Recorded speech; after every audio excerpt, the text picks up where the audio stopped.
নমস্কার বন্ধুরা, ময়ের হেসেলে আপনাদের সবাইকে স্বাগত।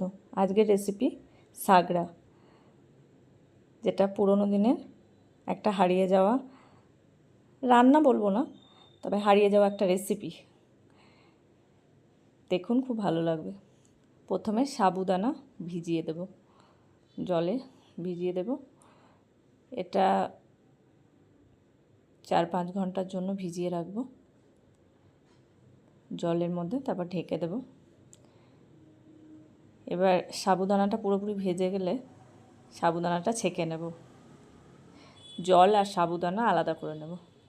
এই জলটা আমার লাগবে, সাবুদানাটা দিয়ে আপনারা সাবু টিক্কি বা অনেক রেসিপি করা যায়।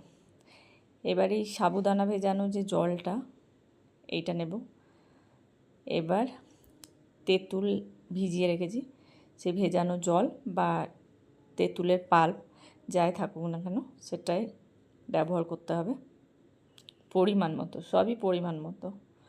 এবার গন্ধরাজ লেবু কেটে নিয়েছি, এবার গন্ধরাজ লেবু দেব, গন্ধরাজ লেবু রসটা দেব। এখানে গন্ধরাজ লেবুটাই ব্যবহার করতে হবে। এবার বিট লবণ দেব। যদি কেউ বিট লবণের ফ্লেভার পছন্দ না করেন তাহলে এমনি নর্মাল লবণ দেবেন। এবার ভাজা জিরে গুঁড়ো দেব,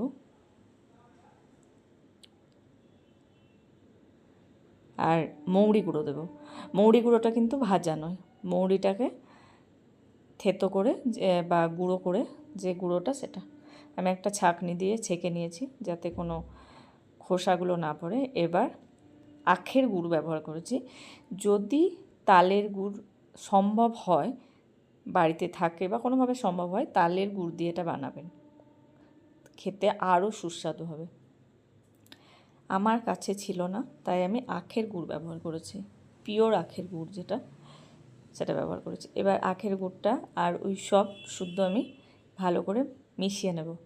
এবার গন্ধরাজ লেবুর যে সবুজ যে অংশটা, খোসাটা গ্রেট করে নিয়েছি, শুধু সবুজটাই নিতে হবে, সাদা বেরিয়ে গেলে কিন্তু হবে না। এবার পুদিনা পাতা দিয়ে দেব, কিছু পুদিনা পাতা গোটা দিয়েছি, কিছু একটু টুকরো করে দিয়েছি। এবার বরফের টুকরো দিয়ে দেব। এবার ভালো করে মিশিয়ে নেব, তাহলেই তৈরি সাগড়া। এবার পরিবেশন করে দিতে হবে। খুব ভালো লাগবে এই গরমে, অবশ্যই বানিয়ে দেখবেন। আর এই রেসিপিটাতে একদমই চিনির ব্যবহার নেই, তাই খুবই রিফ্রেশিং এবং খুব স্বাস্থ্যকর একটা রেসিপি। অবশ্যই বানাবেন এবং ভিডিওটি ভালো লাগলে লাইক, কমেন্ট আর একটা শেয়ার করে দেবেন।